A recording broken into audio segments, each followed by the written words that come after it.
This is how I create a 3 wrap Prusik loop. What I'm going to do is take my Prusik, I'm going to hold it just past the rope I'm attaching to, give me a bite on one side.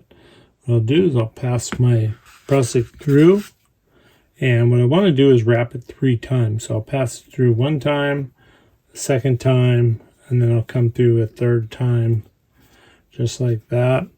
Once I do that, now I'm going to just let it tension up. I'm going to pull it tight, and you can see here when it's tight, I have six wraps around it. That's how I want it, because it helps tension on the rope, but it also, with 6 wraps, it allows me to loosen it up. So if I pull, you can see it just goes either way, but if I pull the Prusik itself, it binds and it won't allow it to move. And that's how you do a 3 wrap Prusik loop.